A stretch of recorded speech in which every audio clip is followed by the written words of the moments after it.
SOS, or Students Opposing Stereotypes, recognized the negative impacts of stereotypes, so we were inspired to design a project to break them in a local environment.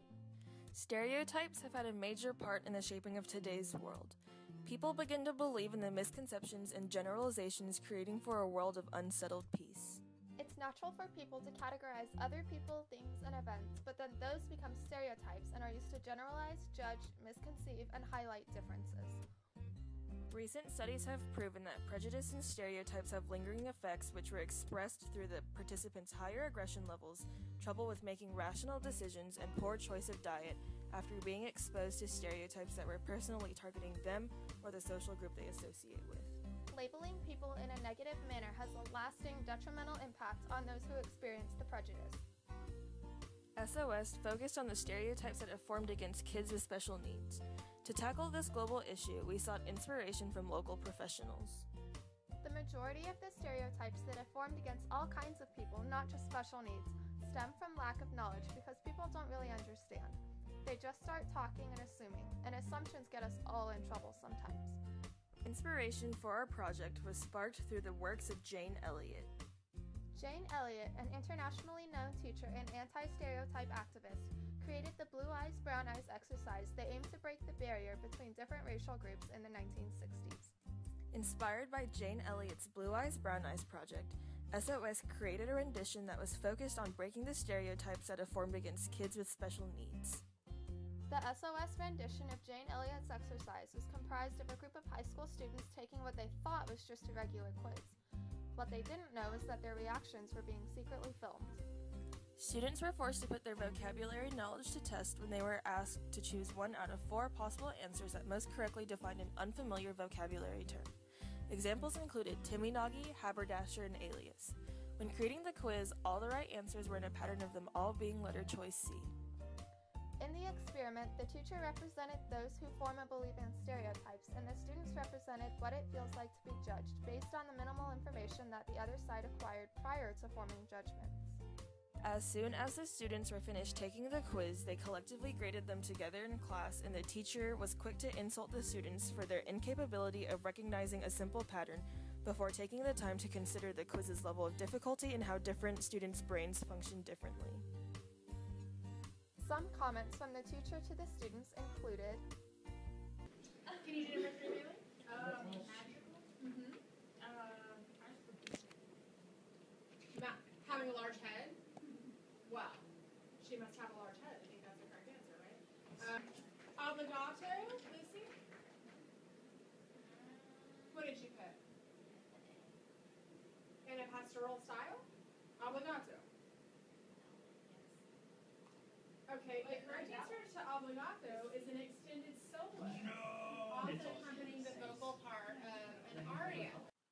After being scolded for not being able to successfully complete the quiz or recognize a pattern, it was made clear and reinforced by the teacher, and the students proceeded to grade their quizzes. I'm going to grade this so that I can figure out what your grade is. Number 5 is C. Number 6 is C. Number 7 is C. Number 8 is C. Number 9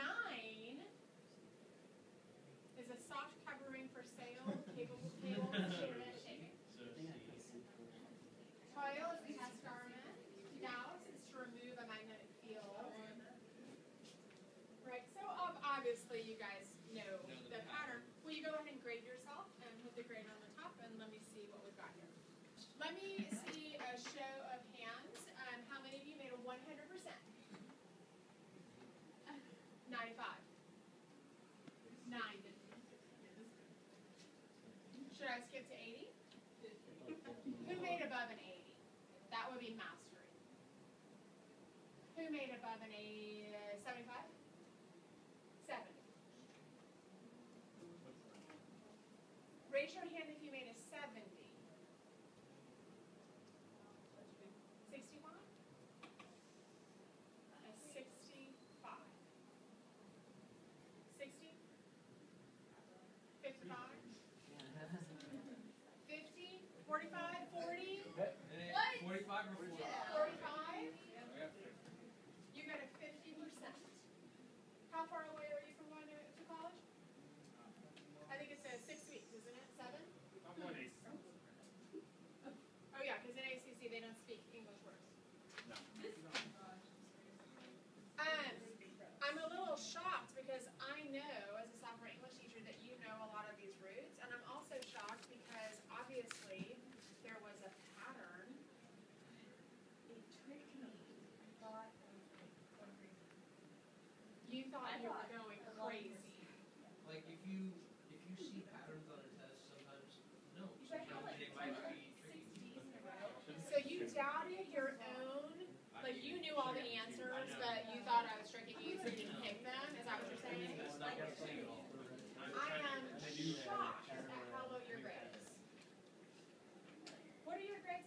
your senior English classes?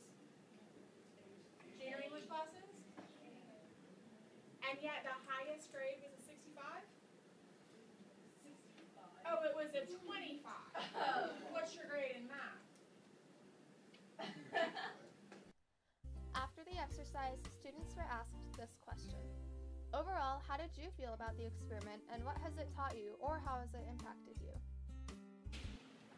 It definitely opened my eyes up to things that I don't typically think about. Like, I don't typically think about people with mental disabilities being treated differently because of that.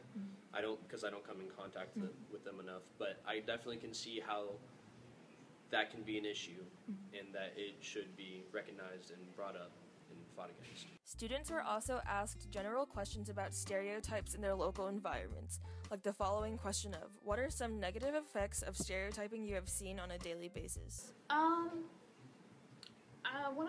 lot of things are just how certain skills that most people have, if someone doesn't have them, like the ability to read, or in this case, the ability to know these high vocabulary words, that they're automatically thought of as being dumb, even though that doesn't have anything to do with being intelligent.